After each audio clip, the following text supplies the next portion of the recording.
Good afternoon, everybody. My name is Can. I'm here with Lyngso, and welcome back to our Wednesday classes.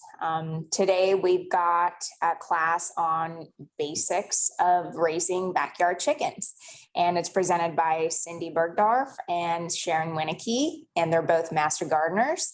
I'll turn it over to them, and the class is all yours. Welcome, Cindy and Sharon. Hi.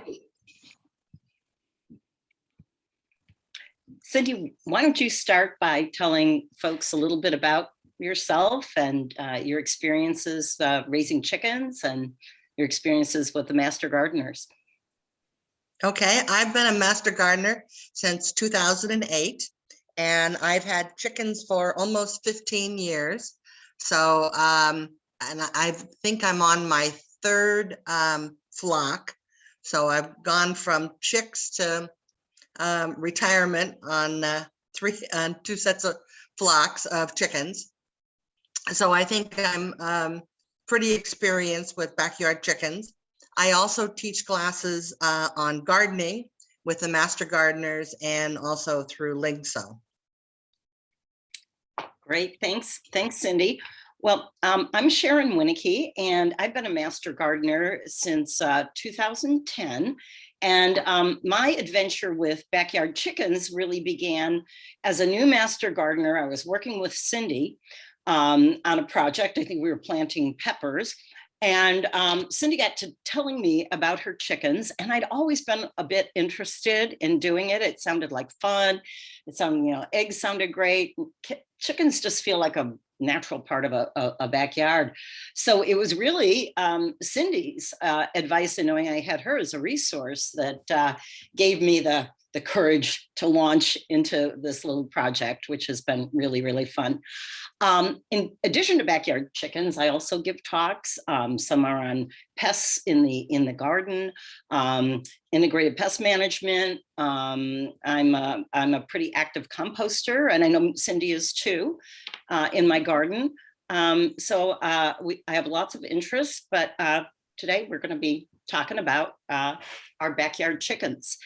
And this is a beginner class. So we want to focus on what things you should think about in making decisions and what are the basics that you'll need to know. Before we get there, though, we maybe could go to the next slide, because I would like to tell you a little bit more about the master gardeners. Now, some people think master gardener, does that mean we have some sort of master's degree in gardening? No, it doesn't. We are volunteers, and we are trained and certified by the University of California. And our job is to take that UC research verifiable gardening information to homeowners, or to be that conduit. And that's why we're trained, and we take continuing education classes, and we use those resources to pass that information along to you folks. We are focus on home horticulture, pest management, and our goal is to help home gardeners and community organizations garden sustainably and create healthy environments for the home.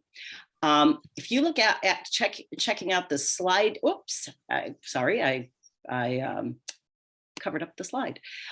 Looking at the slide here, here's some information on the master gardeners.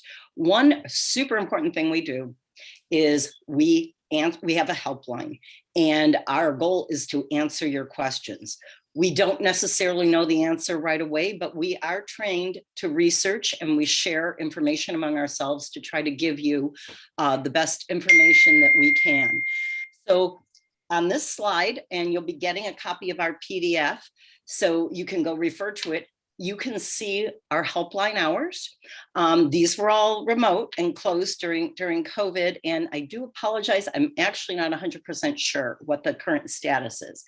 But if you go to our Master Gardener website, you can see the MGSMSF site there. You're going to get current information, directions, and how to you can submit questions online. And it'll give you a guideline of what kind of information we need from you so that we can help you. So please take advantage of getting some free and hopefully very good gardening advice. Thanks. Okay. Okay, so what are we going to learn in this class? As I said before, it's the questions you should ask yourself before you start.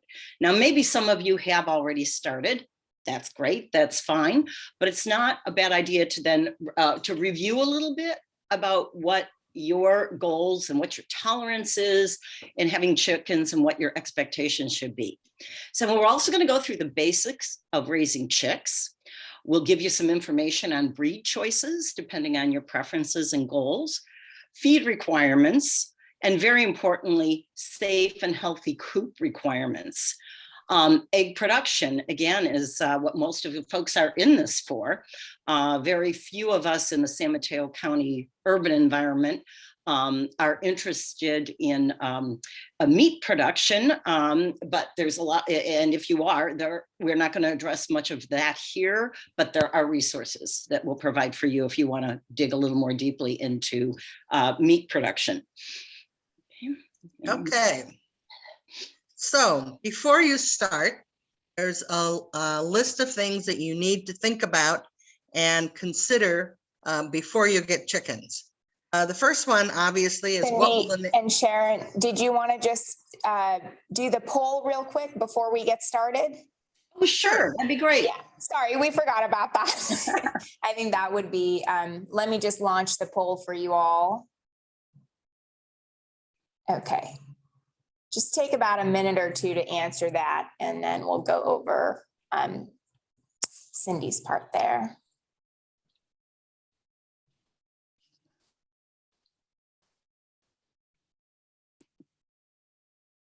Ooh, somebody has roosters. Whoa, that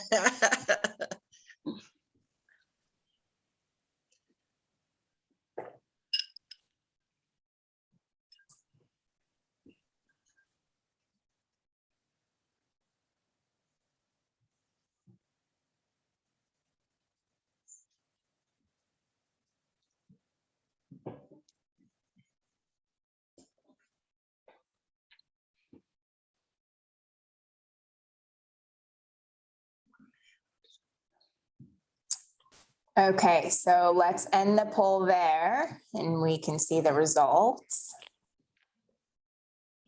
Okay, that's great. So about 25% do currently have chickens and 75% are thinking on it. Interesting to see that 4 of you actually have roosters, since they're not allowed in most non-county areas of San Mateo County. So maybe you don't live in San Mateo County, but that's great. That gives us an idea, and we can talk a little bit about roosters later on as we go here. So I'm going to stop sharing this. All right. So before you start, for those of you who don't have chickens, one of the things is, what will the neighbors think? So one of the most important things is keeping your coop and your run clean at all times, making sure that the chickens stay in your yard and not fly over the fence to your neighbor's yard or out in the street, or etc. And all of the material from a coop and a hen and a run can be composted, and it makes great fodder for your garden. So I add it to my garden every year. And but important thing is, what will the neighbors think? Oh, this is one of the reasons why you can't have roosters in most cities in the county, is because roosters are very disruptive. You may think that they only crow when the sun comes up, but actually they crow all the time, all day long. So they're always making noise, and a lot of people find that offensive. I think the sound of just the hens by themselves, to me, is very comforting. They make a little bit of noise, but it's not anywhere near what your neighbor's dog would make. So I consider it a good background noise. So you'll need to check your local ordinances for your city. Each of the cities in the county have different rules as to how many chickens you can actually have. Some of them, most of them allow 3 to 6 chickens, hens only, but you'll have to check the local ordinance. If you live in county, not in a city, then you have a different set of rules. Here, good fences make good neighbors, keeping the hens in. You can also clip their wings, which keeps them from flying, and then they can't go over the fence. So there, as I said, there is some noise I consider to be minimal with hens, but it will also depend upon where you put the coop, what breeds you have. Some are much more talky than other hens are, and they will make more noise. Also, the size of the chickens make a difference. It's up to you to keep down the smells and the flies by composting and keeping everything clean in your coop and your yard. Another question you have to ask yourself is, my flock going to be pets, or are they going to be livestock? Am I going to let them in the house? Are they going to free roam and free range in my yard? Am I going to name them all? With my very first flock, I named every single one of them, and I knew them by name. I did not do that with my next 2 flocks of chickens, because inevitably something will happen to your favorite chicken. Whichever one it is, something will happen to your favorite chicken. So for me, it's just easier not to name them at this point. But some people like to name them, particularly if you have kids, they like to name all the chickens. Chickens can be taught tricks. A lot of them like to be held, petted. In the beginning, if you handle them a lot, they get very used to that, and they're happy to be handled. But you can also just leave them by themselves, and they'll take care of themselves. And then they become livestock, and you collect the eggs, and that's it. You also have to decide what the purpose of these chickens are. Is it for eggs, or is it for meat, or is it for both? There are certain breeds of chickens that lay eggs well and are also good poultry to raise for eating. There's others that are primarily meat hens, and there are others that are primarily egg producers. So you kind of have to decide which way you want to go before you get started. And I'm just going to jump in and note that some of the big meat producers grow very quickly. You often want them butchered before they start to lay. That's why they grow quickly. They provide a lot of meat, and so as a consequence, like, they poop a lot more. So just another thing to think about when you're making the decision is that it's a little different between at least a dedicated meat producer that's going to get pretty big very quickly. And that means probably within 4 months or so, 4 to 5 months, you're going to have to do something with those meat chickens, because they do get very big very fast, and you want them to be as tender as possible. So you need to plan for that coming attraction if that's what you're going to do. Yeah. Okay, backwards. Okay, another question is, what are you willing to spend on your chickens? There's the question, are you going to feed them organically, or are you going to feed them regular pellets? Are you in this for the return on the investment, or just for fun? Do you want chickens that lay a lot of eggs so that you can sell them or give them to your neighbors? And that's an important requirement, as to how many eggs they lay. different breeds of chickens lay more or less eggs. So you have to kind of think about that, or you just for fun, and if they lay and you don't really care. You also have to think about what you would do in the event that one of your chickens gets sick. Are you going to go and take them to a vet, or are you going to let nature take its course? Like any other pet that you take to the vet, it's not cheap. And you have to think about, if I'm going to spend, $10 on a chicken, am I willing to spend $50 for a vet visit? So you need to think about that in advance. Also, there are not a lot of vets in the county that are familiar with chickens. So it's harder to find somebody who can actually look at your chicken and tell you what's wrong with it. Most of our vets in the county are dog and cat and small animals, but not chickens.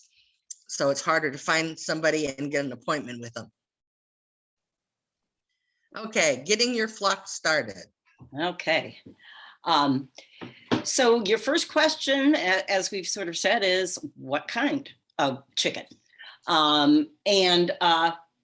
Also, how many chickens? What do you have room for? What are your needs? What are your goals? You also have choices on sizes. The bantam breeds are much smaller. That might be something, you still get the eggs, but that might be something that fits your circumstances better than a standard sized chicken. Although keep in mind that the eggs are smaller too. They are not full size eggs. They're little eggs. Okay, good to know, because yeah, if the egg size is important to you, you need to know that too. So then what breed? There are a lot of breeds, and it seems like more all the time because they're crossing a lot of chickens. And we're going to show you a tool a little bit later that can help you decide what breed you might care for. This was just a cute, the next slide, unless there's any more bullets there, is just a cute one that I found on Etsy, kind of demonstrating the variety in the looks and the colors of the eggs. Now this is only a little snapshot of some more of the typical breeds. But you have your preferences, and it's a lot of fun to fulfill your preferences, or get a mix of different breeds if you find that to be a lot of fun. I will say there are some times that a really different breed can get picked on. There's times with some of them that have very fancy feathers, especially over their faces. They can tend to get picked on by the other chickens. So also, you need to think about the fact that you ought to have at least 2 of every breed type when you start out. So if you're going to have 2 different kinds of chickens, you need to have 2 of each of those kind. And we'll talk about chickens that flock together and how they're buddies, but they do hang out together. So it's important. So this also shows you the colors of the eggs that the hens lay. Mm-hmm. Up in the upper left-hand corner, you see the Americanas. I have 2 Americanas. One is black and one is white. The black one lays green eggs, and the white one lays kind of a pinkish color. It's a real light brown, but it's almost pinkish. And then I also have Rhode Island Reds that lay dark brown eggs. What do you have, Sharon? Oh, I have an Americana. I've got a sex link black. I have had Cocoa Marins before, a lot of brown layers. So I get a blue and the pinky color egg. And those are the only 2 I'm getting right now because my girls are getting a little older. One of them isn't producing anymore. But we have less need now, so we're kind of happy with what we're getting at this time. So next, I used this tool when I made my decision on my initial flock of birds, and for me, egg color was important. I thought it was really fun to have those pretty eggs. I enjoyed that a lot. But you can see here, if this is, I hope is big enough, it's a handy tool to answer questions that will then reduce the number of different breeds that you have to consider in order to meet your goals. Now, one nice thing about living in California, and I don't know, some of you guys may be remote, so this first question might be relevant to some of you, or maybe you're tuning in from the mountains somewhere, is breeds that are hardy in winter and some who are hardy in summer. If you're from the deep south, you have high heat concerns. Fortunately for us Californians, we're pretty moderate temperature here. We don't have to generally consider that too seriously. So a little bit more available to us. Yeah, those are like the first two questions that didn't concern me, but could concern some of you guys. So do you want rare or unusual? Well, there's a whole hobby of show chickens. Or you maybe just sort of like to have that very unusual chicken in your backyard because you're going to enjoy it as sort of a yard art. Or maybe that doesn't matter to you. And, you know, are you going to raise chicks yourself? Are you going to have, you know, for those of you who have a rooster, are you interested in, you know, in fertilized eggs, chickens that hatch? You'll want to know what are, you know, make good brooders and are good moms for raising their chicks. That, again, for me, with no rooster, wasn't a big consideration. So, and some of the birds, as you can see from the questions, certain breeds have a reputation for being more docile than others. Some are more aggressive. But in addition, there also are personalities of individual birds. So don't be surprised if one or two might defy the expectations, but you're still going to increase your odds of what you want, the behavior you want out of your chickens, by, you know, selecting breeds that match that. As a little aside, chickens are aggressive birds by nature. Before they were domesticated, they were usually used for fighting. By the early Roman Empire, and then Roman Empire, they started domesticating the birds. But it's natural that they are somewhat aggressive, and that's why you have pecking orders, and that's why sometimes it's hard to integrate different flocks. But there's things you can do to avoid that, either picking the right chicken to begin with, and or we'll talk a little bit more later about chicken behaviors and some ways you can redirect their aggression. Let's see. Okay, I think that that. Well, I think the number 7, the rate of egg laying. There are some breeds that lay very, very heavily, almost every single day when they first start laying. There's others that are, you know, once or twice a week. So if it's important for you to get lots of eggs, then you need to look for a breed that is known for laying a lot of eggs.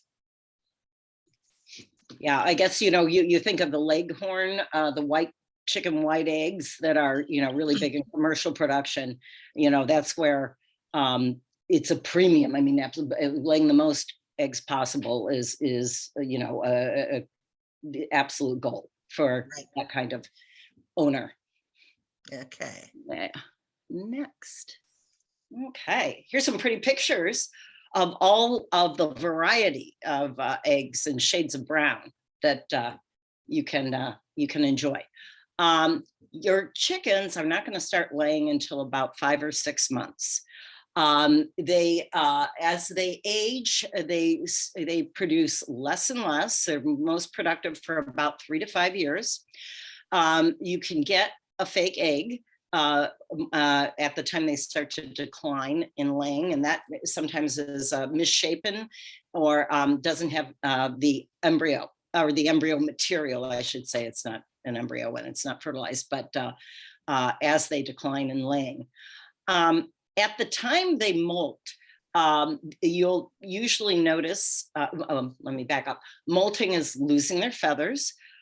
This happens usually once a year, more typically in the late fall and through the winter, but not always. I've had my chickens molt in the spring too. And then there's a lot of protein that's needed to create new feathers. New feathers will come in.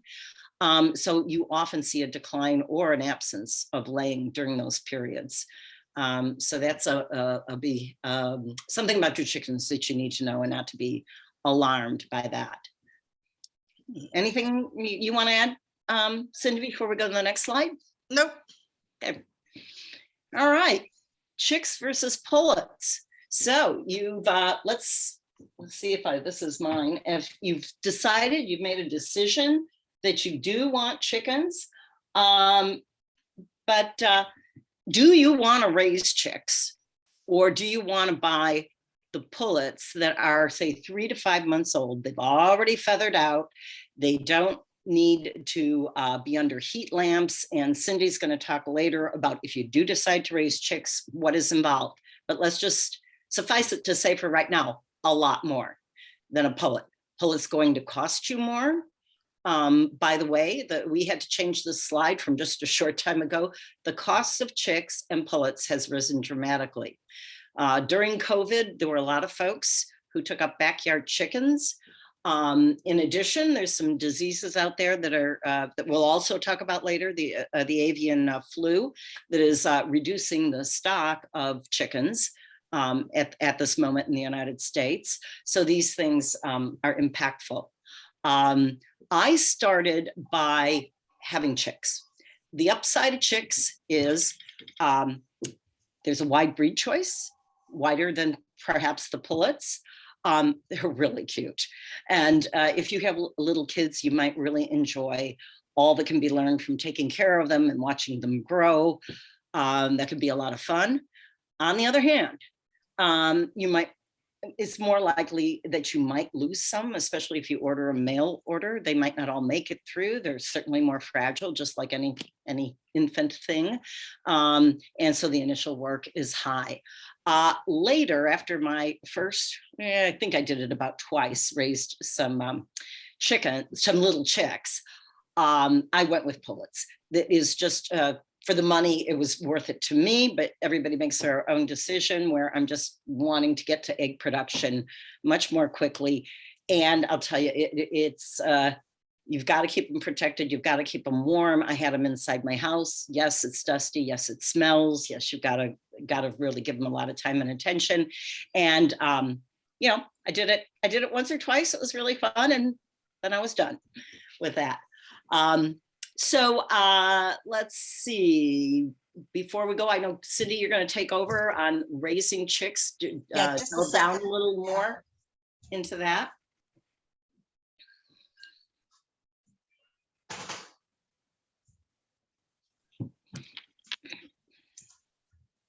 Okay, sorry. The other thing to think about when you're getting chicks versus pullets is that sometimes the chicks that you purchased have not been sexed. So that means you don't know whether you're getting males or females. So that's a problem if you can't have roosters where you live. If half of the chickens that you buy as chicks are roosters, you're going to have to find somebody to take them. However, when they're pullets, you know for sure that they are females and you don't have that problem. Okay, raising chicks. It's really important for getting them off to a good start.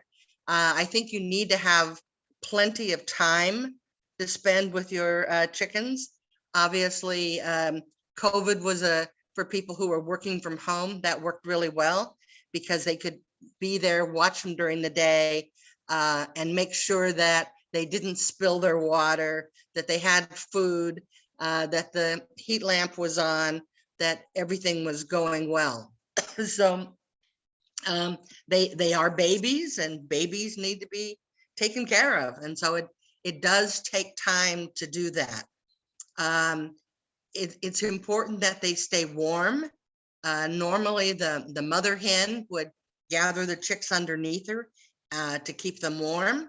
If you don't have that, then you need to have a heat lamp that has to be a certain distance from the ground.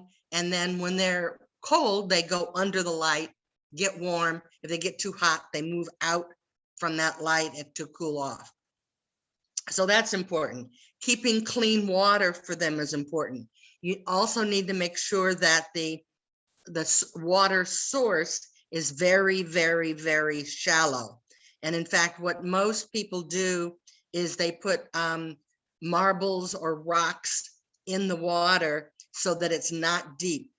Baby chicks have a habit of just falling over and sleeping just anywhere, and they're just as likely to fall and put their head in the pan of water. So you need to have something in there to keep them from drowning. They're not too smart when they're chicks. You'll need to have a special chick starter food, which is for baby chicks. Some of it is medicated, which helps keeping them from getting diseases. You need clean litter, and you'll need a confined living area. I was able, with 2 of my flocks, to start them in a spare bathroom that had a walk-in shower. So that made it really easy to keep them in there. It was easy to see them through the glass. They obviously couldn't jump up or fly out of there. And it was easy to keep it clean when I needed to wash it out. I've seen people that put them in like a dog crate. I've seen people start them in a box from a refrigerator, a big deep box that they can't jump out of until they really get feathers and start to fly. But you'll need some kind of a confined living area. Otherwise, you'll have chicks going everywhere, pooping everywhere, getting lost, getting cold, and needing to be rescued. Yeah, and you'll have to clean the water a lot, even though it's shallow, because they do poop everywhere. So at least I found in raising the chicks that I was changing it a couple times a day, Right, to keep it clean. Same thing with the area that they're in. You're going to have to clean the litter out of there every day to keep the smell down. Okay, coop design and predator and varmint control. So there are lots and lots of options in terms of what kind of a coop you're going to have. Some of it depends upon how much room you have. The proper size for the number of chickens. They each need about 1.5 to 2 square feet per chicken. So you've got to do the math and make sure that you have a large enough area for the chickens. Otherwise, they're going to fight, or they're going to do damage to each other. It's important to give them enough space.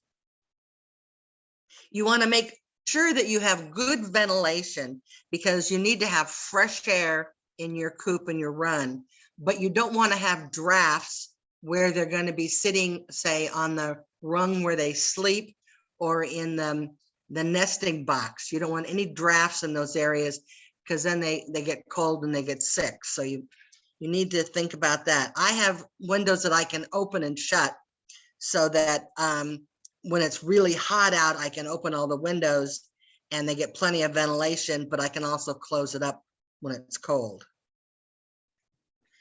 You need easy access to feed and water.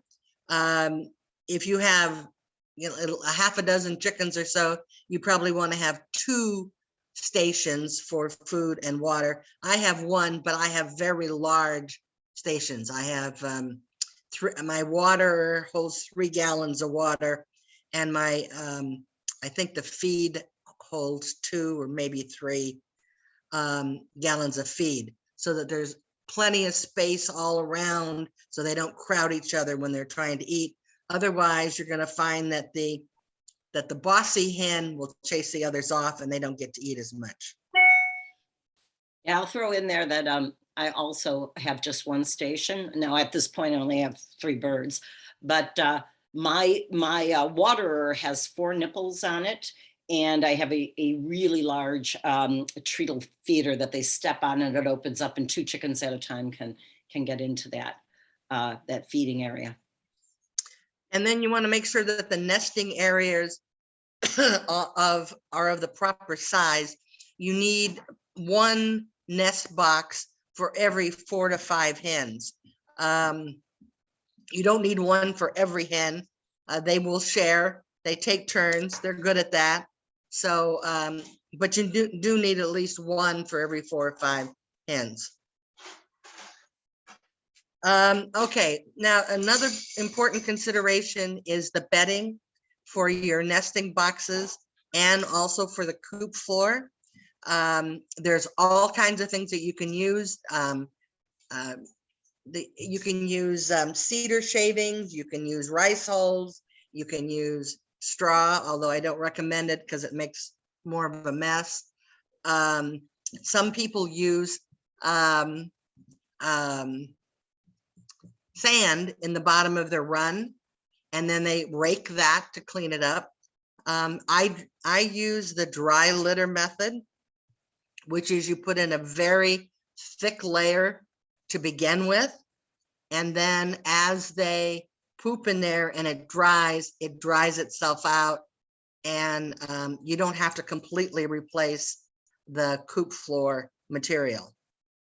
I usually clean it out once or twice a year when I put it in my garden compost bins. But it really cuts down on the work you do. So just look up the dry litter method. And I'll just jump in here, and then I just listened to a podcast recently about litter from the UC and our Agricultural Natural Resources poultry site, and the professor there, who's the vet and entomologist who does these things, like really recommends rice hull or the shavings over straw. And it just, so the straw just isn't as dry and absorbent as those other 2. It makes your life a lot easier.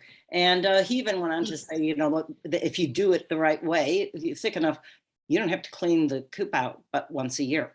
I mean, twice a year is fine too, but as long as you have enough square footage, you know, for the hens inside that coop.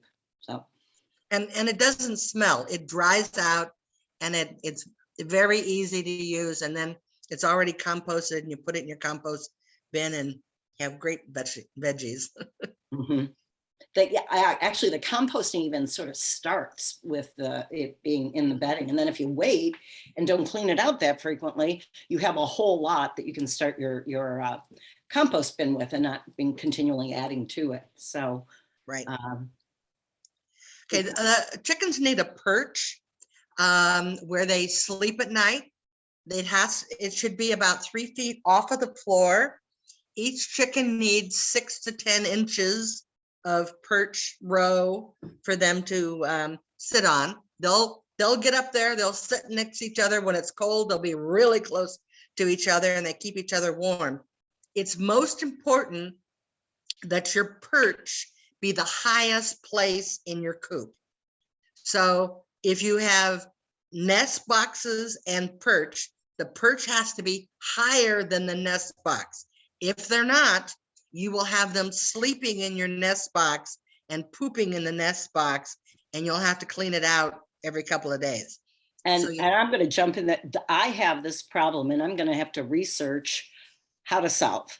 The perch is higher than the nest box, but somebody's gotten into a really bad habit, and I don't know if it was when I was integrating flocks or whatever, and they're sleeping in, and this has been going on for a while, in the nesting box. And what happens then is you get dirty eggs, which isn't good, and you do have to do a lot more work cleaning it out. So I've told myself I need to do a little bit of research and see if that's a behavior I can break. I've gone in at night and picked up the chicken and put it up on the perch, but the they return to sleeping in the nesting box.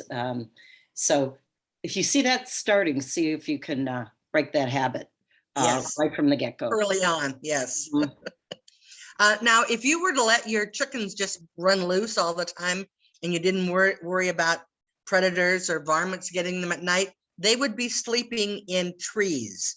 They would fly up to a tree and that's where they would nest off of the ground. So that's their natural habit, is to get high when they go to bed. They'll go to the highest place they can generally, although some like to be in the nest, but make it high so that they go up there. Okay, now what kind of coops do we have? The one on the left is movable. It's called a chicken tractor. It can be moved around. The chickens stay in there, but you move it to a different part of your lawn, and they eat the grass and the weeds and poop on your lawn, and then you move it to another spot. Or it can be stationary, where you either let them in or not, or keep them in or not. And there's different ways, as I'll show you for that. Here's one style. This is kind of similar to what I have, where that's covered and they have lots of air. You can see that. The windows open up, but they also can be closed. And on the right side, on the end, is where the nest boxes are, so that you can just open that lid, reach in there and get the eggs without having to go into the coop. So this is a very convenient way to do this.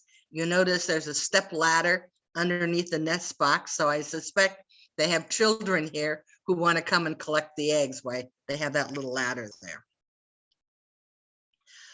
You can go very inexpensive and make a hoop coop. It's probably not as predator proof, but it is an option. Then if you're into a midlife crisis, you can go really fancy. They can even have chandeliers inside the coop. So there's lots of options, and we are going to give you some resources. Backyard Chickens is a good online, backyardchickens.com. They have pictures of thousands of chicken coops, and many of them actually show the construction process. So a lot of the people who've posted on there either show pictures or videos of their coops and runs being built, so you can get an idea of what it takes to do it. And you can also go online in your local area next door, and sometimes people are done with their chicken coop and done with raising chickens for whatever reason, and get a secondhand coop, which is a great way to go. And I think Cindy will talk about that later, though you do have some biosecurity concerns, but it can be taken care of with proper cleaning of a used chicken coop. Right. Okay. Are you good? Am I good? I had you on this, but either of us can. Okay, well, yeah, we can both. So one of the important considerations of your coop and your run is protection against predators. We have coyotes, foxes, raccoons, hawks, owls, neighbors' dogs and cats, possums, mountain lions, mountain lions, bobcats, all kinds of nature of animals that are more than happy to come and take your chickens. Some of them are very, very clever, raccoons particularly, about getting into your coop or reaching right through the wire and pulling them through. So you have to think about that very strongly before you begin. It's important to have solid walls and flooring so they can't come up from underneath or from the outside of the coop.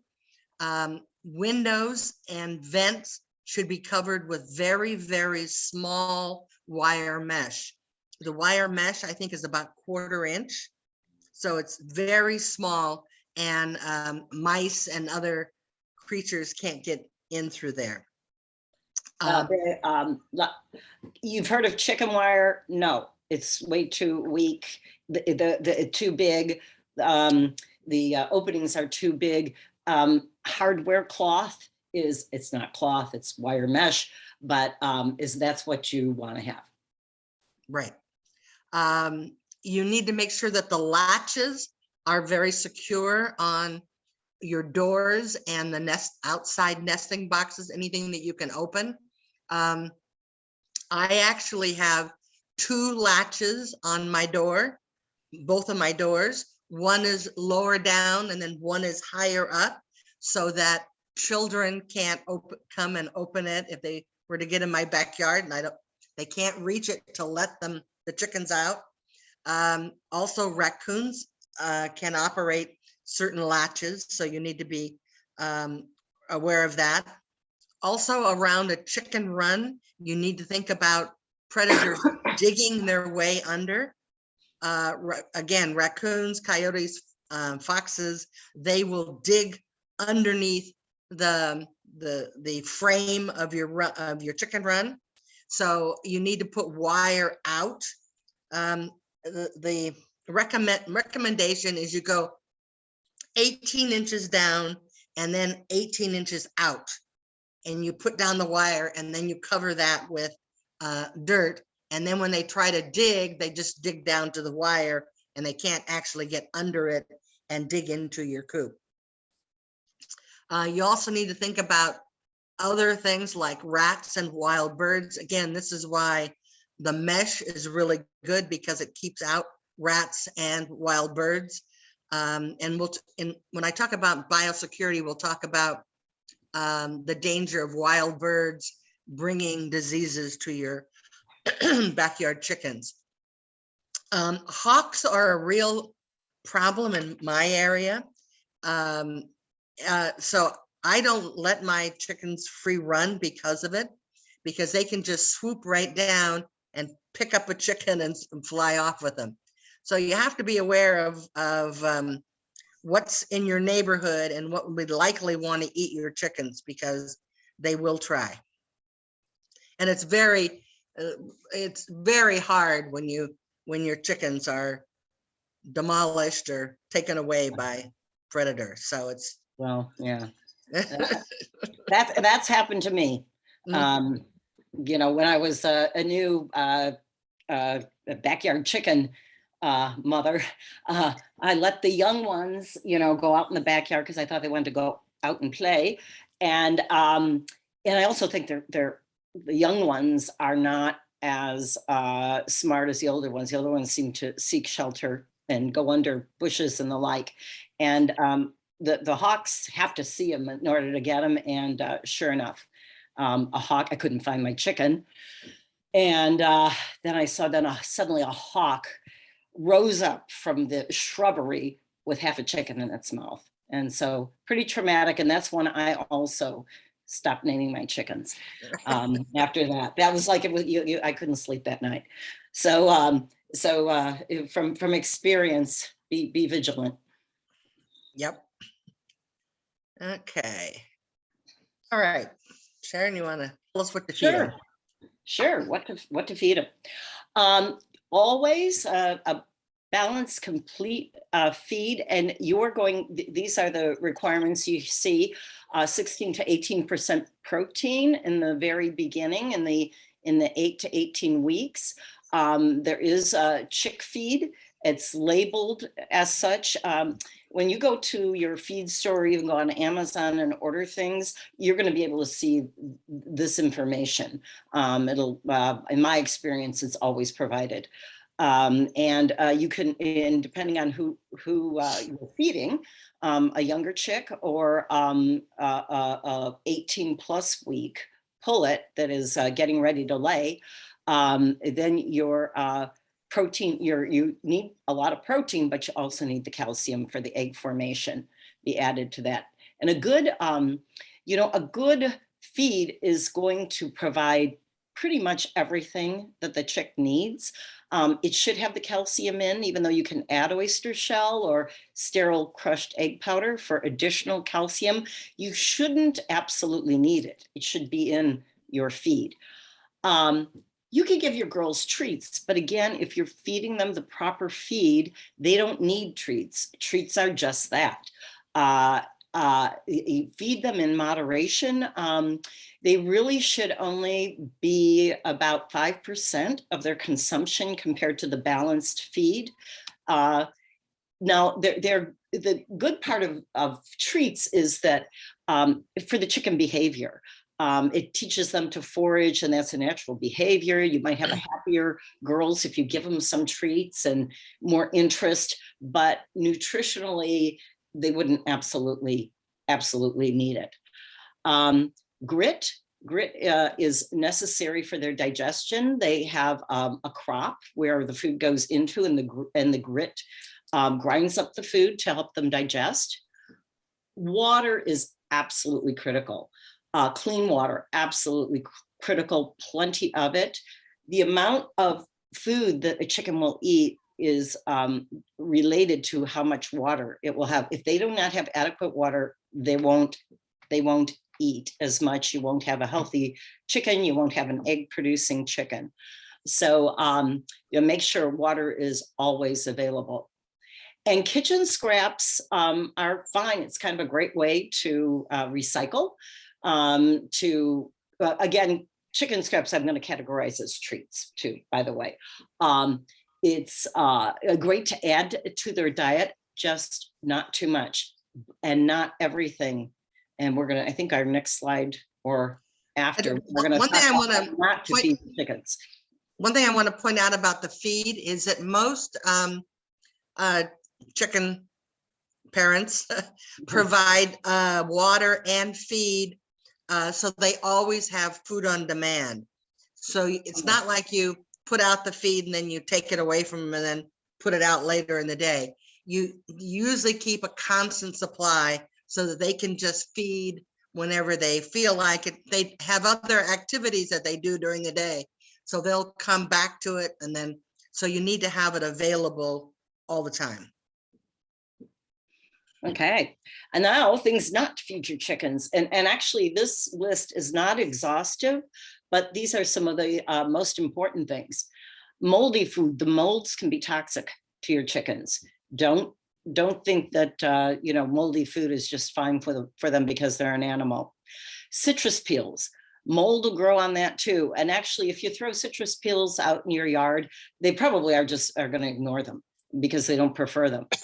But dry or undercooked beans are toxic to the chickens. Cooked beans are fine, but a little caveat, another no-no is too much salt. It doesn't take much salt at all to be dangerous to the chicken. So you probably don't want to give them cooked canned beans. There's too much sodium in it. No snacks with salt on them. Processed foods are often high in salt. That's not good for the chickens.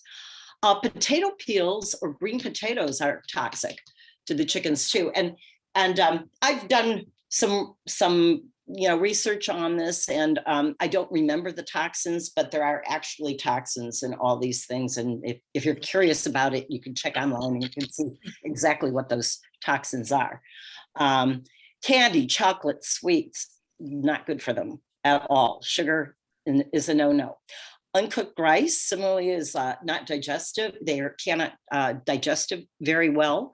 And grass clippings are important to avoid. And so you've seen the mobile tractors that are moved around sometimes from grassy area to grassy area. Well, the chickens can nibble on the planted grass. They will only take a little bit of the tips of the grass and they can digest that. But grass clippings from your lawnmower are going to cause sauerkraut. It's going to get stuck in the crop. They're not going to be able to deal with it. And I have another sad story with my chickens. I learned the hard way early on with that. We are composting our grass clippings and leaves in a side yard that the chickens are in. Now there's a run and there's, they can be totally enclosed, but I let them out from time to time. I didn't think anything of it. I did not realize that the grass clippings were going to be damaging to the chickens.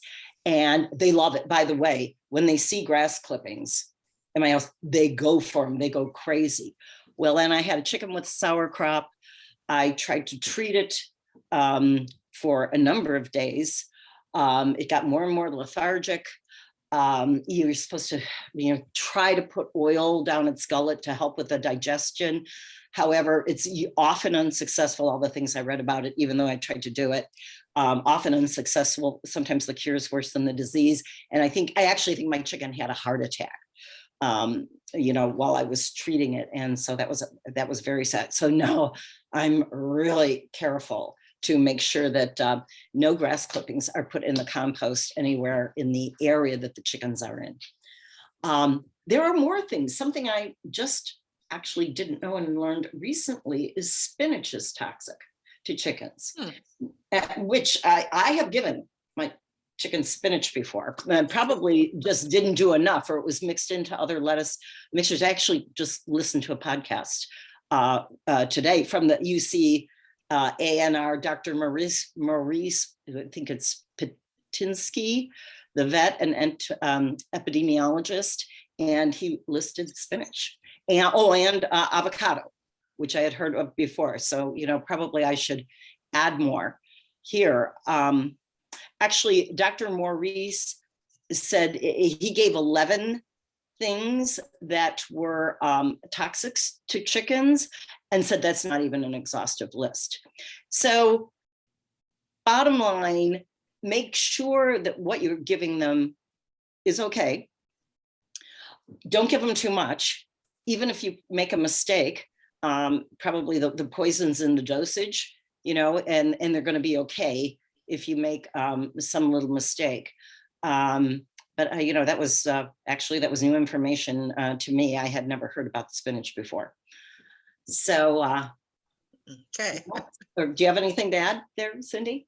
No. Okay. Okay, so you want to talk about Sure. free range? Sure. Free range pros and cons. Cindy and I are a little different in how we deal with our chickens, and there's no right or wrong. There's people who like free range. There are people who, just want 100% biosecurity. That's something for you to decide yourself, but it's good to know, where you might run into trouble and what risk you're willing to take or not. So, Cindy, if you'd get us our first, the pros are the varied diet of digging up the worms and the bugs. And I do notice the more I keep my chickens out, the less of the feed that they eat. I think that the bugs, the insects are what is kind of natural to their diet. So I don't have a fear about them foraging, and it's a natural behavior. Organic pest control. Well, they eat, a lot of people use them to keep down insects, grasshoppers, snails, and importantly, why am I blanking out? Lyme disease. Ticks. Ticks. So yes. Chickens are great tick patrols. Yeah. Yes. Yeah. So folks like, to have them do a little bit of the work for them. Also, they're good little tillers of the top surface of the soil. They'll scratch and peck and turn things over. You get a little garden fertilizer in there.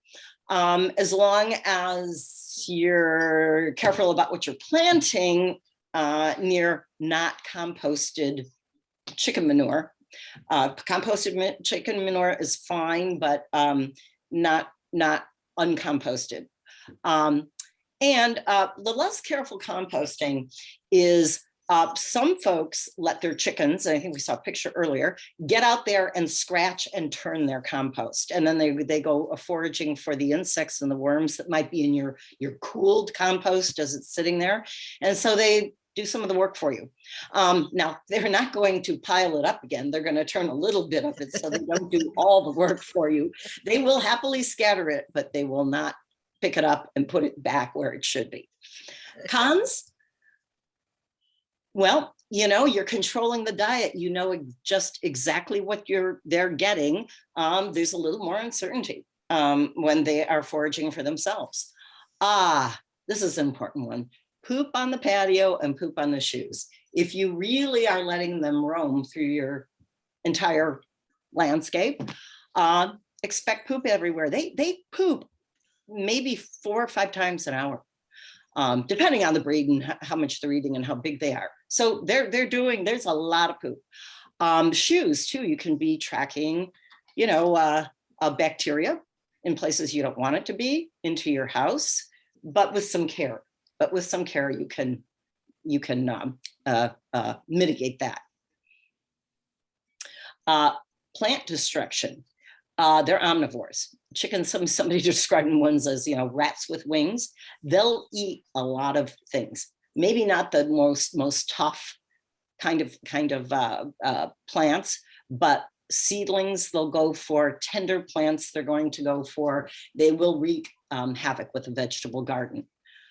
So you need to be careful. You need to either keep them away or keep the plants covered in some fashion. Okay, of course, predator concerns. I've described the experience I had with my chicks out and about. They're unavailable. So I would recommend, there's more than one kind, and I think we got another slide on this. There's more than one kind of free range. You might consider something rather than, completely ignoring them and letting them go where they want, to like a supervised free range. And then again, biosecurity. And this has to do a little bit with, and we're going to talk about it more, poop on the patio, poop on the shoes. You're potentially tracking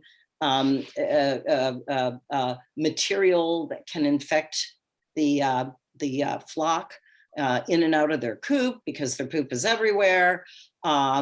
It's just not as absolutely clean as if you keep them in a confined space. So unless you have something to add, we can do the next type of free range.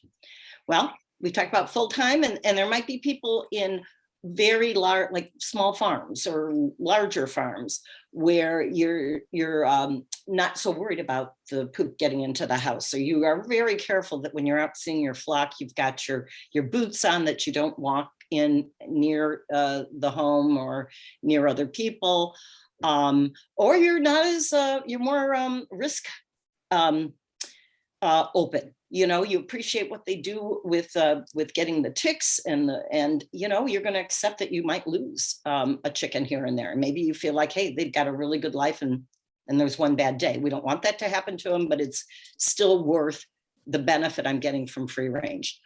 Part-time, I think that's what we talked about a little bit. Sometimes folks let the chickens out like a half hour before dusk because they're going to put themselves away. And then they supervise them. You're out working in the garden and you let them do some of those foraging behaviors. They get some of the ticks. But then by the time it's dusk, they'll put themselves to bed and you're done.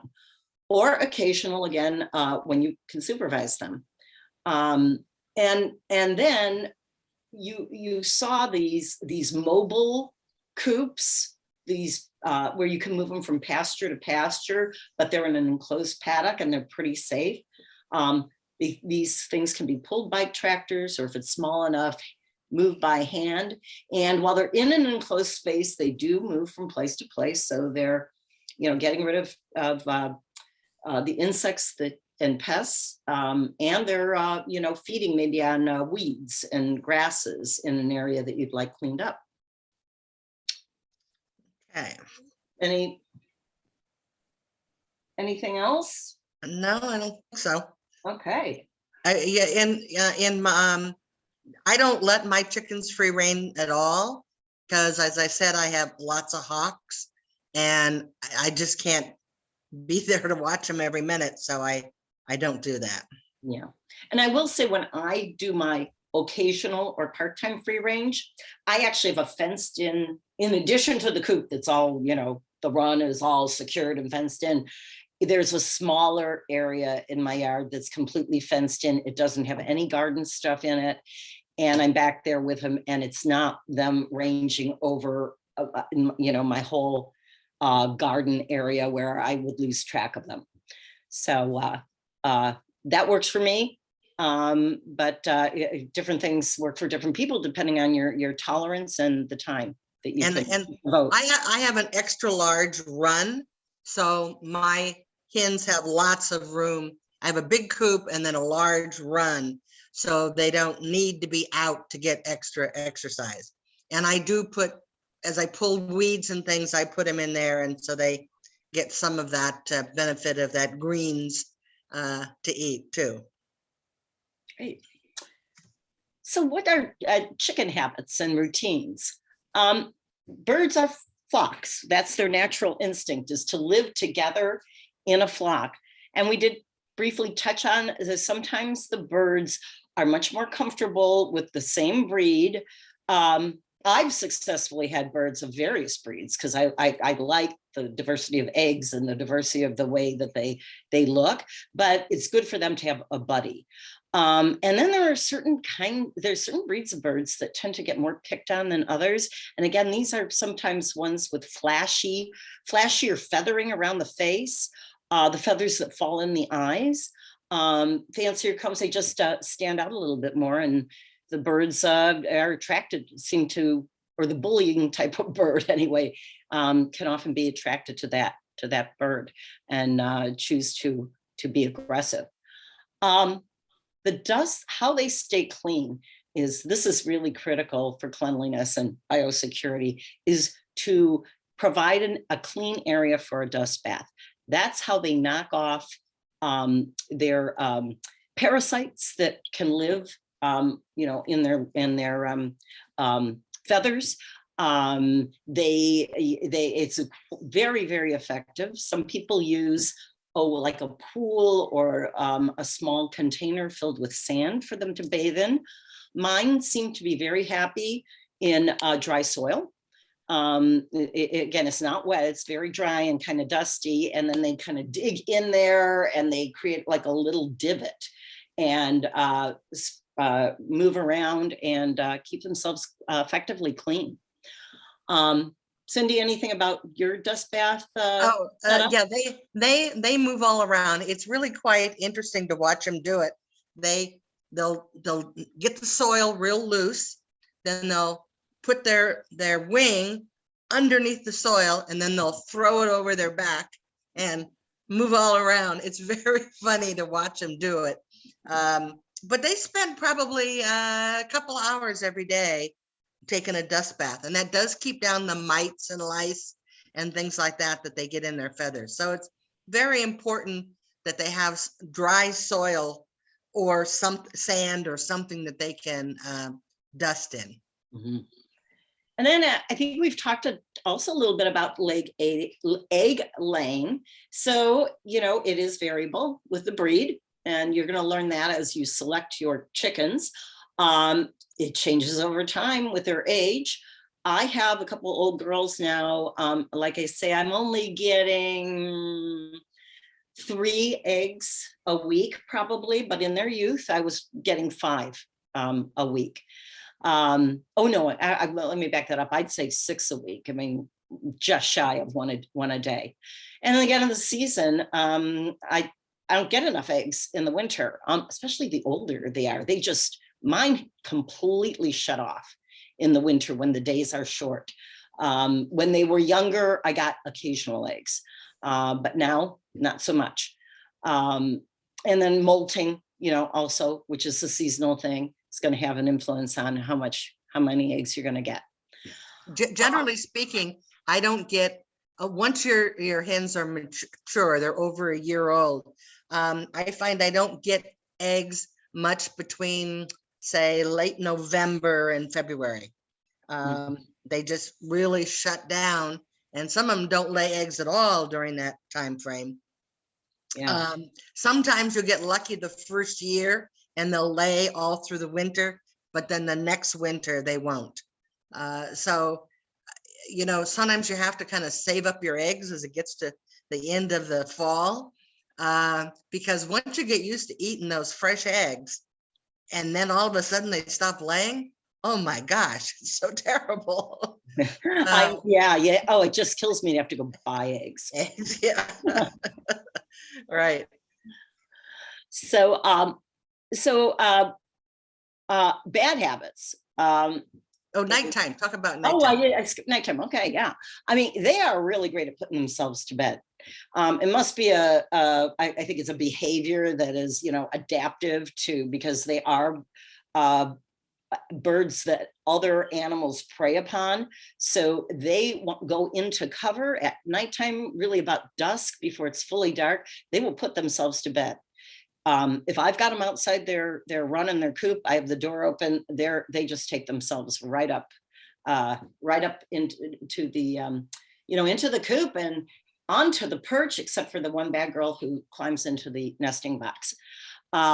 So that's pretty handy. Now, if you didn't keep your coop open or your run open, your chickens would probably try to get up into the low branches of a nearby shrub, if you had one, so that they could have the cover of the leaves and the height to protect themselves. Some bad habits are, and I've had experience with this too, is egg pecking. The chickens maybe get a little bored and they see their eggs, or they step on one. A clumsy one might say step on one, and then they get a taste. They absolutely are crazy about the eggs, and that can become a habit, and they can kind of go cannibalistic once they get a taste of that and they get used to it. You've got a challenge on your hands to break that bad habit, and they'll just eat out the inside of the egg. So I'll share with you that I had that problem, but there's a few things you can do. Number one is check really frequently the egg box, so there's nothing there for that the bored hen is going to get. If there's a broken egg, get it out of there as fast as possible. Don't let them get used to it. Then if they're already into a pecking behavior, I've put golf balls in, other hard things that are very unsatisfying, and no fun, and then they forget about it. So I've been able to cure an egg pecking behavior, but you've got to get on it. And best to not have it happen to begin with. Cindy, did you have something to say? I thought. No, I had the same experience, and those are the two things I would recommend also, is collect the eggs several times a day so there's nothing in there, or use golf balls or a rock or something that they don't like to peck on. Yeah. Now, brooding hens, brooding is a natural behavior. That's sitting on the clutch of eggs. And sometimes the hens, even though those eggs aren't fertilized and there's not going to be any baby chicks, you know, give it into this behavior. Well, they go and sit in the nest and on the eggs, and they stop eating because they're just sitting there waiting for the eggs to hatch, which are not going to happen. So remove eggs. That's a good thing. One good thing, but I've had some that still stayed in the nesting box, you know, just suddenly noticing that they're not out and about, they're not around. So I physically just have lifted them up out of that nesting box, put them in with the group. And if they go back in, I just lift them up again and get them out. And I've broken those behaviors too. Cindy, I'm going to go back to you with each of these things. So yeah, another thing I've done with broody hens is you get a little sprayer bottle and you spray them with water, and that they don't like to be wet like that, and they'll shake themselves and they'll go off and do something else. So yeah, but throwing them off the nest is about the only other thing you can do. And then maybe close the door briefly. You don't want to. Yes. The other one that might want, so you just can't get into the nest, at least for a while, at least until some of the other ones maybe want to go use the nesting box, and you're going to have to open it up. But hen pecking, we've all heard of hen pecked, right? Well, I think I referred earlier to, you know, chickens as kind of a natural behavior because they are an aggressive, their ancestors are the, let's see, what was it called? It's like the red jungle bird. They were fighting birds originally, used by the Romans. They were really, I found this kind of interesting when I read about it. They were lean and tall. They didn't have fancy feathers when they were used as fighting birds, but they found and during the rise of the Roman Empire, they found that they started domesticating them. Perhaps other cultures did too, but they found husbandry books about domesticating and breeding hens that were very detailed. So anyway, it's just good to know that our birds are influenced by their ancestors. And so these are natural behaviors. They have a real, like a linear sort of hierarchy with, generally one hen at the top. And by pecking, they keep everybody else in order. There's some things you can do now to try to still some of the aggressive behavior. Some of that is like giving them hay, bundles of hay to play in, not necessarily for their bedding, but if you have bundles of hay, they love to rip into that and tear it apart. And that sort of satisfies some of those behaviors. A lot of people use a swinging rope to attach maybe a cabbage to, and so they can jump and peck at it. And it's pretty entertaining and they get a lot of exercise. That's good. Make sure they've got enough space in their perch so that they can get away from each other, especially if one hen is being really aggressive to the other. Also, once a hen is pecked and say there's blood flowing, it's really important to clean that up and cover it up because the chickens are attracted to the blood. And once they see a wound like that, they're just gonna, go for it more and more. And sometimes people cover it with like a blue ointment that won't attract them. And so that's try to protect the one that's really, really being bullied. But in general, I haven't had big problems with that. Once in a while, maybe the back of the neck of one subservient hen might have some feathers plucked with it. I've actually never had hens drawing blood from other hens, but I do have friends who've had that experience. And I've had to do that. I've used, it's called Blue Coat, and it's a salve you put on it that's blue because they're attracted to the red. So you want to cover that up, even where there's no feathers, so that it isn't red skin that they see. But there's definitely a pecking order in the coop. If there's 6 hens, there'll be number 1, 2, 3, 4, 5, 6. And there'll be somebody at the bottom who's always at the bottom and somebody at the top who's always at the top. And the one thing you can do if you have hens that are really aggressive is to take that bossy hen out of the coop for a while. Put her in another space, put her in a dog crate, just something to get her away from the other chickens. Interestingly enough, when you put her back in there, she's no longer the top hen. They've already kind of decided who the number 2 becomes the number 1. And so now she's not the top hen anymore. And sometimes that breaks some of bad habits. Yeah, but the other thing is I found that if I'm giving them treats, sometimes it helps to have 2 plates or 2 bowls for the treats so that you don't have one hen chasing all the others away from it. And everybody gets a little bit that way. Yeah. I distribute sometimes the treats in a lot of corners so that it's impossible for the top gun to get to them all at once. And those pecking orders, remain unless, like Cindy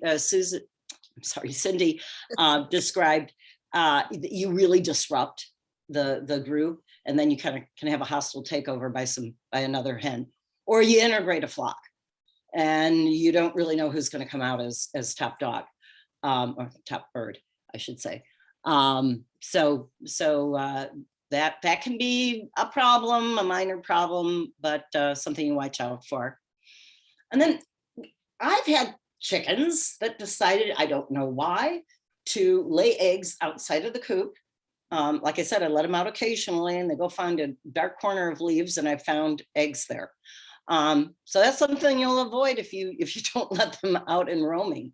They won't be roosting or nesting out of the coop, or if they get a bad habit of jumping up into a tree overnight. And this is many years ago, different chickens. I couldn't find them one night. And I don't know what got into them because it had dusk, didn't put themselves to bed. And they were just up in a shrub under leaves. But at dusk, I couldn't find them. So they were good hiders. So I made sure that that habit got broken. And I didn't just rely on them to put themselves to bed. I had to check at dusk that they were really doing it. And if not, I'd chase them into the run and lock them in there so they would break that habit. So, oh, you know, maybe we just touch briefly because of blood. We talked about blood and wounding, because some people do have roosters, and roosters can damage, you know, during the breeding or the when the male mounts. It's pretty. It could be pretty nasty. I have seen from pictures the claws on the female, and then if you've got the blood drawn from the hen, you're going to really want to take care of those wounds. I think there's even like saddles that people can put over the hen to hide those wounds so that, you know, you don't make a bad situation worse. Yep. Okay. All right. Okay, biosecurity. This is a very important topic. It's not as much fun as baby chicks and all those other things, but it's very important. It's any practice that reduces the risk of introducing disease to your flock. So chickens can get all kinds of different diseases, and you want to reduce that as much as possible. Some of the sources can be animals, both domestic and wild birds in particular. People can introduce diseases, particularly if it's other people who have chickens and they come in, maybe walk inside of your coop. They can introduce diseases into your coop. Having clean feed and water is important. The water should be changed regularly, and the water container clean so it doesn't have algae and other things in it. Keeping the feed up off of the ground if it's an open feeder so that you don't have mice or rats get in there and introduce disease, and any other objects that can transmit germs. Now, some people actually in the big commercial farms, they actually have a little wading pool that you walk through so that anything that's on your shoes or your feet is killed with, you know, a mixture of like bleach and water, or any kind of a sanitizer that you use on your hands. You have to be careful if they're take your chickens to a chicken show or a fair or something like that where there are other chickens around. You want to be careful about people who are handling your birds and make sure that they're not giving them any kind of possible disease. We currently have the avian influenza, which is covering parts of the United States. Right now, from the East Coast to about the Midwest, they've had a considerable amount of problems, to the extent that they've had to put down millions of commercial birds because of the avian flu. It's mainly transmitted by wild birds that are migrating. They have actually reported this avian influenza in larger birds like eagles. There was an eagle up in South Canada that they found, but they've also found a lot of dead wild birds just wherever birds are migrating. It might be, it's very contagious. In some areas, they're asking people with bird feeders to take down their bird feeders so that they don't have wild birds congregating in the yards. Usually avian flu does not infect humans, but it's very contagious for birds. So it's something to be concerned about. There, as far as I know, there have not been any cases west of the Rockies. so far. So we haven't had any problems here. I'm on a list from UC Davis that regularly sends out a newsletter about different diseases that are that they're finding in all different kinds of animals, everything from horses and cows and pigs to chickens. And so I watch that all the time to see if there's anything in particular that is that they're seeing in backyard chickens or commercial chicken farms that might be a problem for my chickens. They're watching really closely here in California. You know, they're a little concerned that the migratory pattern is, you know, from British Columbia will go over our area and it might be brought here, but they're doing a lot to try to mitigate the spread of this outbreak of avian influenza. So some things that you can do, obviously, is to wash your hands with soap or sanitizer. Whenever I pick up my birds, I make sure that my hands are clean. And after I pick up my birds, I make sure my hands are clean. Make sure that they have fresh, clean water and fresh feed. If you're going to introduce a new flock, you're going to want to clean the coop before you introduce a new flock. You want the coop to be clean and dry. So you don't want it in the part of your yard that floods. That isn't going to be good. You want adequate ventilation. Again, you don't want drafts in there where it's just blowing in on the birds, but you want good ventilation. You screen to keep out all kinds of rodents and wild birds and everything. You limit visitors to your coop. No one's allowed in my coop, whether they have chickens or not, just because that's the way to make sure that I don't introduce anything. And if you do have sick animals, you quarantine them, you take them out of the coop, you put them in a separate coop or a dog crate or something, someplace where you can keep them separate until you figure out what's going on. Anything else? Yeah, you know, if you want to learn more about keeping the coop clean and dry and disinfecting the coop, there's a lot more detailed information.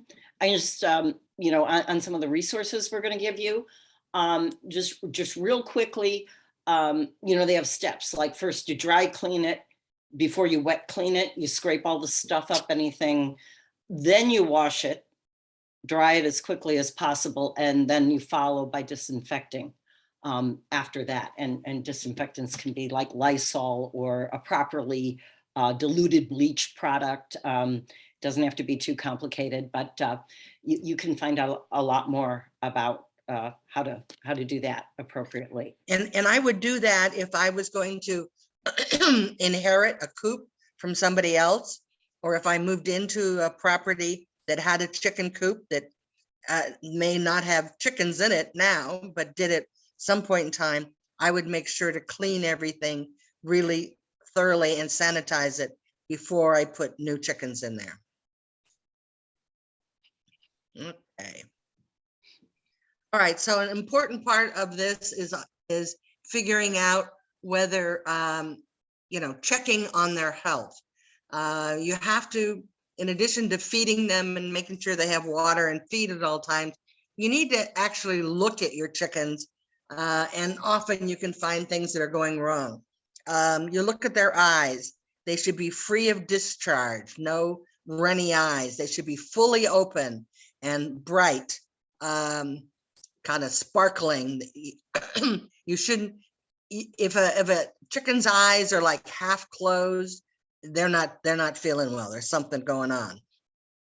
You need to look at the comb on the top of their head. Is it firm and bright red, or does it fall over and it's kind of soft and squishy? That would be a chicken that's not feeling well. The droppings, it's a little harder. You kind of have to know what you're looking for or looking at. But if you have questions, I know if you go to Backyard Chickens, they actually have pictures of chicken poop that you can look at. that tells you, you know, this is a good example and this is not a good example. But they're usually kind of firm, dark brown with a little bit of white. The white part is the pea. And then so you can see, you know, in the coop or around where your chickens are, does it look like they're healthy? Feathers, are they shiny and full? Are there no bald patches? Are they losing feathers when it's not molting season? What's going on? And then you can check their legs and feet. You can check for scale and also for mites. Those are usually not too difficult to treat them for. If they do have scales or mite, you can use any kind of oil, like a cooking oil, and then that smothers them and will kill them. But you can see it by just looking at the chickens. And if a chicken is laying around and not getting up and not pecking around, there's something going on and you need to pay attention so that you don't let the other chickens get infected. Now, if you have questions or if you have a dead chicken, we're going to give you some resources as to where you can contact people, but you can actually send your chicken to UC Davis for a necropsy, and they'll open up their chicken and then they'll give you a full detailed report as to what that chicken died from or what was going on with that chicken. And it's reassuring, if nothing else, to know that whatever your chicken died of, it's not something contagious that your other chickens are going to get. So that's an option. And that it used to be free, but it's not anymore. But it's really nominal. It's then they did $20. Now it's $25 for them to do this work, which is a pretty nominal fee. So avail yourself of that if you know this is something you think is important to do. Yeah, with my first flock, my favorite chicken died. It was about 1.5 years old, when she was about 1.5 years old. And I just came out in the morning and she was dead.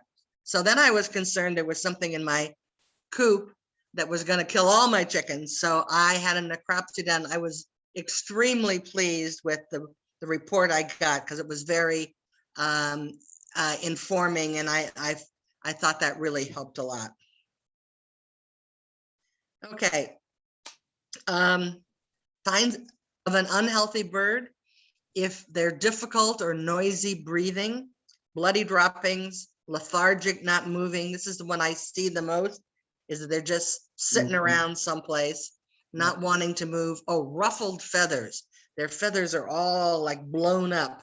And it's not because it's cold and it's not because it's hot. It's because they're not feeling well. So these are some signs. And if you look at your chickens regularly, then you'll notice when something is out of order, when something is different. Yeah, I've lost a couple chickens, and I don't know why. I didn't go forward, and but there was nothing obvious like nasal discharge or whatever. Just they stopped eating, they sort of isolated themselves, and then shortly they were gone. So I wasn't surprised, but it could be a heart attack. I don't know. And one time I had a chicken, and at the time I had a flock of all the same chickens. They were all Rhode Island Reds, and one chicken got very sick, and she stayed in the coop. She wouldn't come out, and I could tell she wasn't eating, and I didn't know what was wrong. I felt so bad for her that I actually put a little cup of water and a little cup of feed right next to her, so she didn't even have to move. But she laid there for 2 or 3 days, and I was really, expecting that this was not going to end well. And then I went out the next day, and all the chickens were running around. So I said to my husband, "Did you do something? Did the hen die? Did you take it out of the coop?" And he goes, "No, no." And I actually, at that point, could not tell which one of the chickens had been sick for 3 days before that. So you never know with chickens what's going on. Happy ending. That's a good. Yes, that was a happy ending. Yes, it was. Okay. So maintaining a healthy stock. Healthy hens are hungry hens. So you usually can tell when something's going on if they're not eating. Examine them regularly so you can recognize the problem, something that's different. These pictures of these eyes are a sign of Marek's disease, which is very contagious, and their eyes will change like this. So it's like a pinpoint. Another sign of Marek's disease is that they lay down with a leg sticking out to the side. If you have Marek's disease and it takes all of your hens, you're going to have to sanitize your coop before you bring in more chickens. And throwing in here for those of you who maybe who have a rooster and you maybe want to have chicks born on your property, you have to, there is a vaccination and it's not very expensive for Marek's disease. You'll have to do that. And you have to do that in the first day of their life. So that's just another consideration, really important to read up on it, do it the right way. If it's not done the right way, it won't be effective. Any reputable breeder of chicks will have vaccinated them, but do double check when you buy baby chicks that they have been vaccinated. And what they're vaccinating them for is against Marek's disease. So, and as Sharon says, most breeders and people who are selling chicks will have vaccinated the chicks before you get them. Yeah, but it's important because it's very deadly.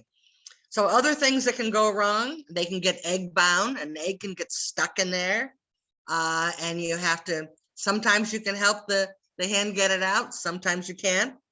Feather picking, whether it's themselves, whether a hen will pick out her own feathers or others will do it for her.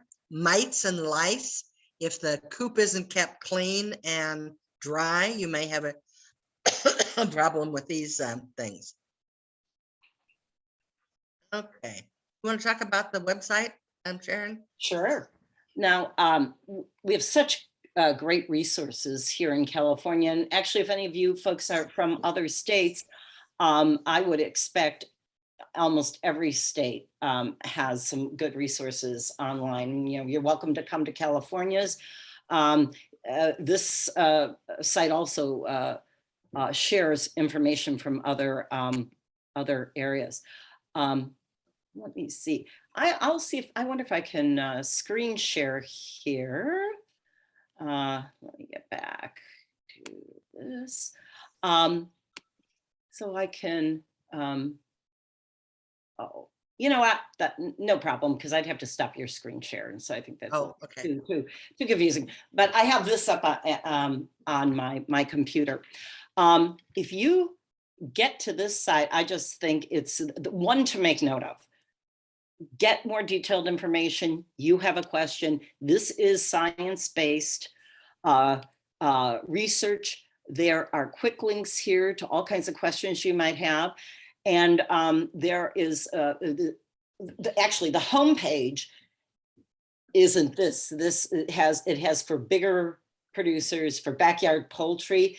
This is, we clicked on backyard poultry resources, got this. There are videos, there are podcasts, there are articles and papers on almost any subject that would come to the mind of the backyard poultry person. I would say, as a lot of the UC experts, professors say, really beware of things you read online with poultry groups, non-experts. There's a lot of inaccurate information out there.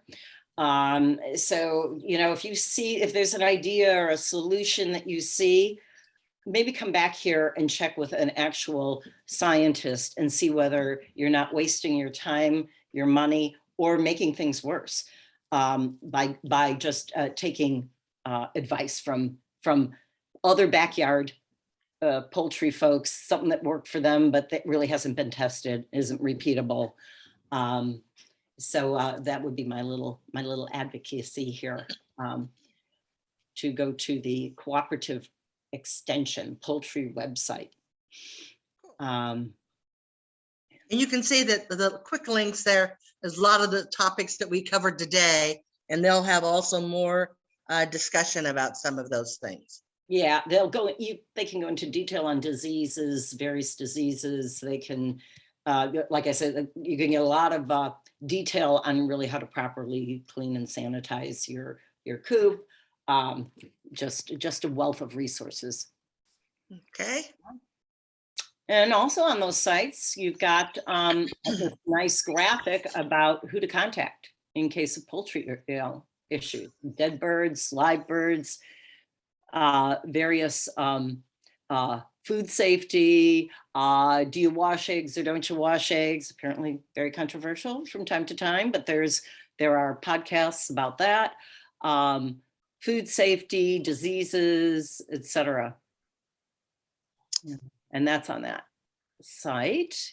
And again, and this is also there, and it's a handy checklist for disinfecting checklist for backyard poultry owners. So it's a good thing to refer to. I think I talked a little bit about that. First you dry clean, then you wet clean, and then you disinfect after that. Interesting thing, I learned just recently listening to a podcast about this. To my surprise, I've been doing it wrong. It was recommended not to wet clean wood because you cause more damage by the moisture absorbing, and you might be forcing in some bacteria that's going to continue to live in wood. And I think a lot of us have at least partial wood coops. If it's painted with latex, you're okay.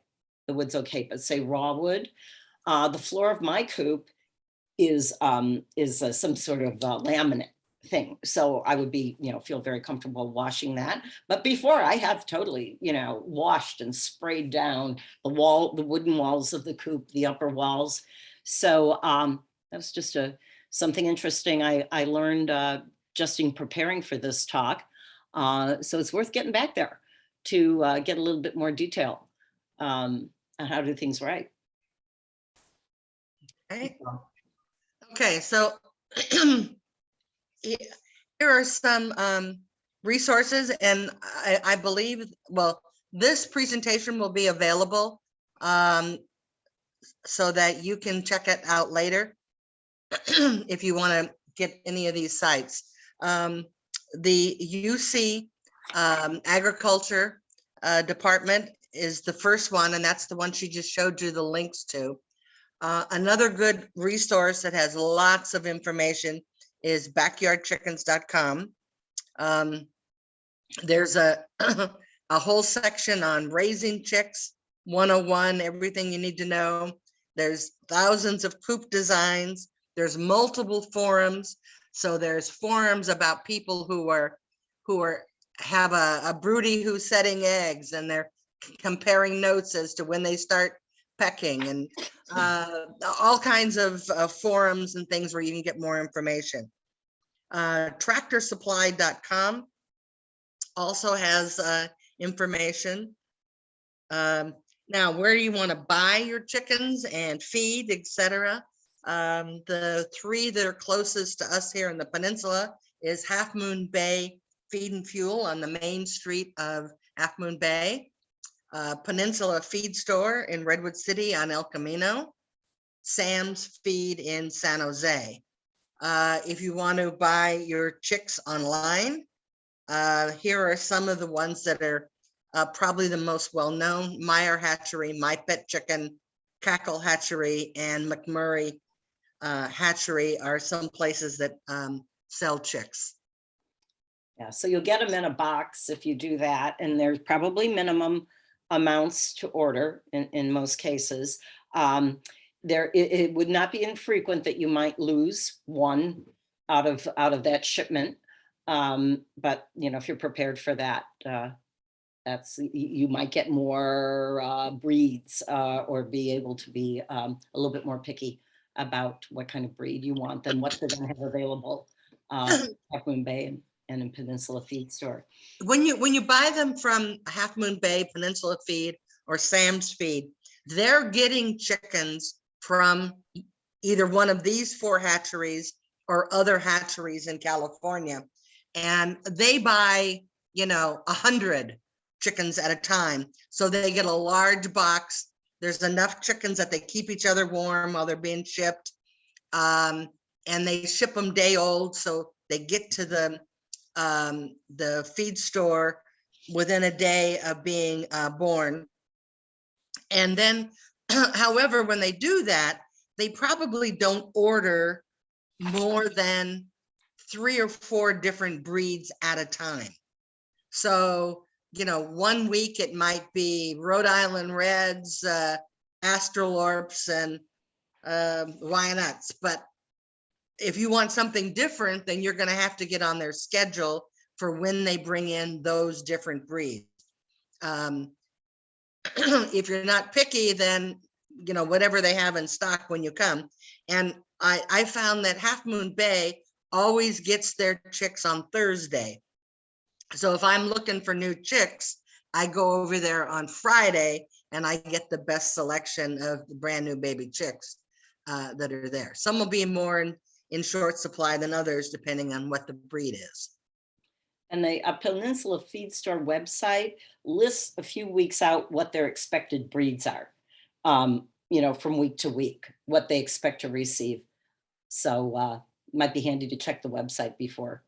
So you can get it on the website for Peninsula Feed Store. Yeah, they have something like Chick Saturday and Pullet Sunday. I might be having the wrong days. And although they caveat, this is what we expect to get. But then they said, we've learned not to count our chickens before they hatch. So and at least your odds are pretty high to have what they've ordered, what they anticipate a couple of weeks ahead. And if you call Half Moon Bay Feed and Fuel, they'll tell you what's coming in the next couple of weeks. So, and they also have it on a whiteboard there, so that you can take a look at what's coming in. I'm not sure about Sam's Feed. I'm sure they can tell you in advance what they're expecting. So local contacts, SV Chickens. It's a Facebook group, Silicon Valley Chickens, but it's SV Chickens. It's like next door for chicken keepers. People buy, sell, exchange, rehome, advice, recommendations, news, coops, hens. You find out about the 4-H is having a sale of chicks, or lots of things that are going on. So it's a good local resource for keeping in touch with other chicken owners.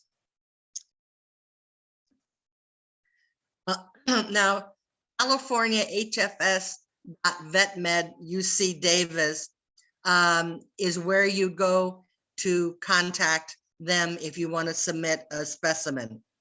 The mailing list, the second item listed there, a mailing list is the one I talked about. You can get on the mailing list and they tell you what they're seeing out in the field. This is the one that tells you about horses, cows, goats, pigs, and chickens, and turkeys, and whatever. But it will tell you what they're seeing in animals being submitted and what to watch out for. So this is something I'm paying attention to right now because of the bird flu. Oh, that's the end of our talk. We'd like to thank Lyngso Garden Materials for having us here today. We'd like to also take some questions from the chat room. All righty, well, thank you both. We've got quite a bit of questions. We've got about 10 minutes, so I'll sort of pick and choose the questions that are have been repeated throughout the chat here. Let's start with mobile coops. What are your thoughts on recommendations for mobile coops? If you have the space and if that's like how you'd like to give them exercise, I think that they're fine. I've never personally had one, so I don't I don't know. I would think that for people who are interested in moving your chickens around your property and having them, eat the insects or clear weeds, that would be valuable, because that's the virtue of it. They stay enclosed, but you move them from place to place. And they're safe. Yeah, and so whenever I see pictures of it, I've never used one myself. It looks like it's it appears to me to be a pretty big property, and maybe one not, really robustly landscaped, more pasture land. They could possibly, if they're big, be heavy. And so do you need a vehicle or something to move? I guess if they're small and on wheels, they'd be easy to move. So that'd be something I would kind of Google that and see what models are available, and if that does something for you.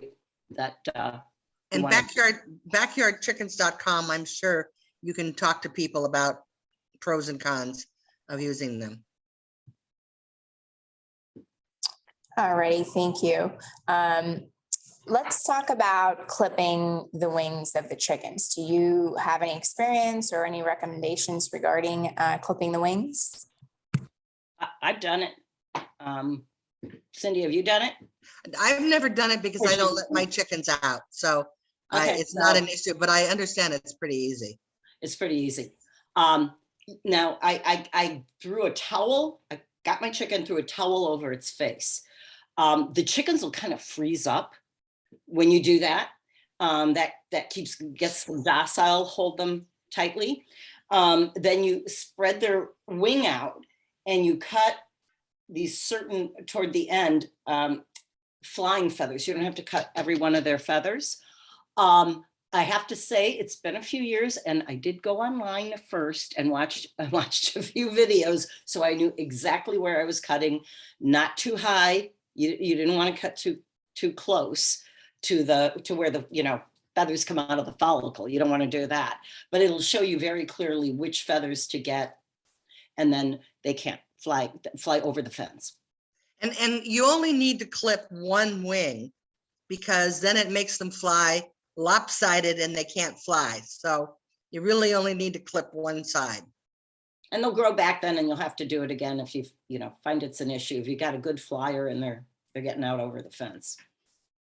And this is sort of like a humane way of doing it. It doesn't harm the chickens or the wings, right? It's almost like clipping your nails or something, right? Oh, yeah. Exactly. Their feathers are going to grow back, right? But do it carefully. Get a picture, get instructions so that you cut at the right point. Okay, thank you. So what happened with your flock, or what do you do with your flock if you decide that you don't want to keep chickens anymore? Like, where do they go? Are there resources for getting rid of your chicken flock? Yeah, I think the Silicon Valley group, any of those kinds of chicken groups, happens all the time. If you have friends who are raising chickens, contact them. My last 2 chickens came from somebody who was a master gardener and moving out of the area, and they weren't going to take the whole coop with them. So he asked me if I wanted them, and I took them. There are a lot of people, I think, if you put it out there on Nextdoor or whatever, who will hopefully be happy to take your chickens. People are going to be more receptive if your chickens are laying and they're not, a lot older and not productive. Then you might have more of a challenge about what you're going to do. The flock I have right now, the ones I got most recently, I got through Silicon Valley Chickens from somebody who had to, for health reasons, had to get rid of their flock. And so I took 5 one-year-old chickens, which was just great. And they were very healthy, and I didn't have any problems. So I was able to acquire chickens that way. Now, what I've done with my 3 previous flocks, because I usually had between 6 and 10 chickens, is when they got to be 4 or 5 years old and they weren't laying much anymore. They were still eating a lot, but they weren't laying anymore. I actually was able to retire my chickens to a farm in Lake County, which is a cattle ranch, and they kept chickens as a tick patrol around their house. So they would let the chickens out in the morning to eat the ticks and then put them up at night. And they didn't care if they got eggs or not, because their interest was in the tick patrol. And I was able to find someone to take them for me. So that's what I've done in the past. Okay, that's a perfect segue for the next question. Are chickens good for pest control in the garden? Absolutely.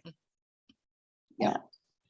And again, going back to the flock, could you talk a little bit about taking in outside chickens and integrating them with your current existing flock?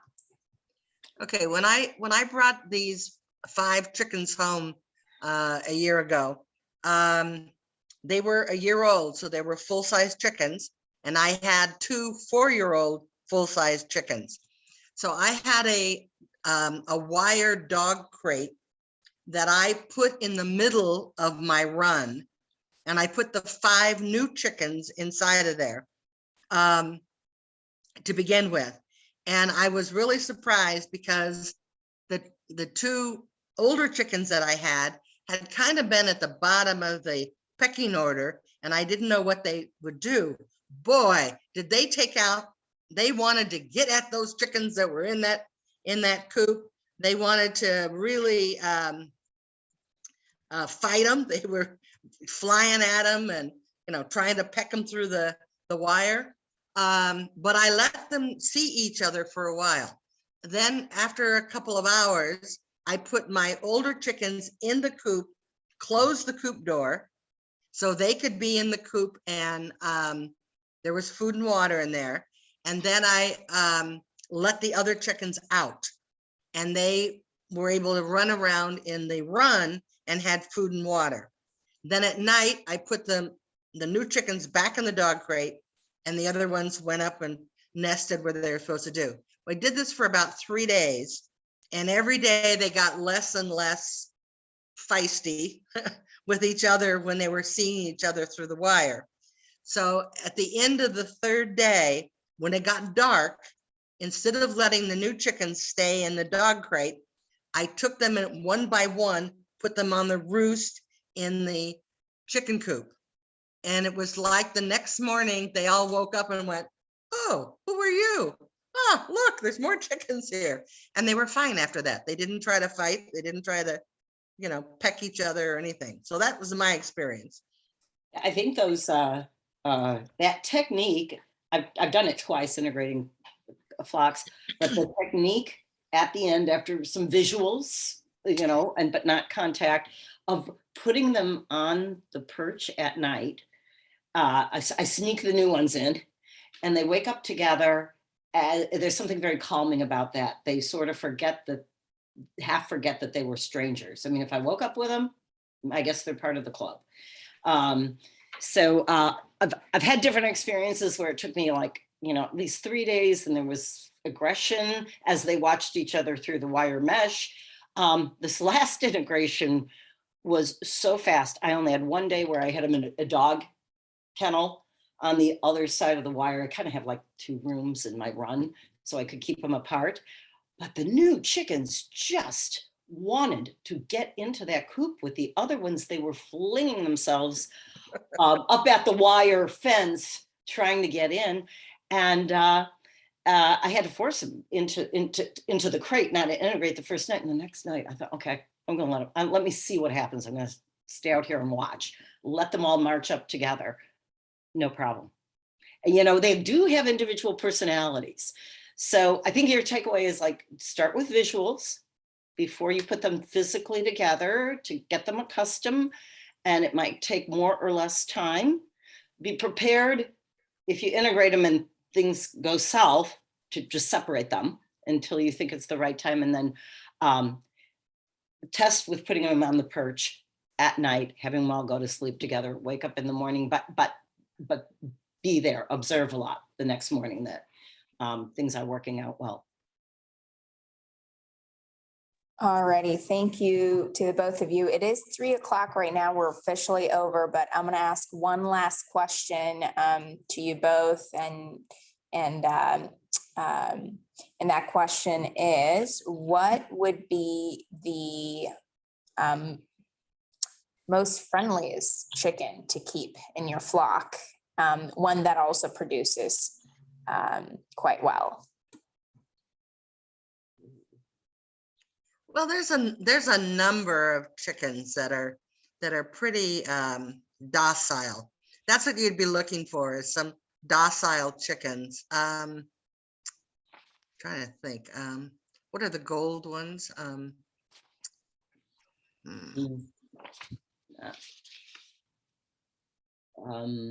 That's Sicilian, not.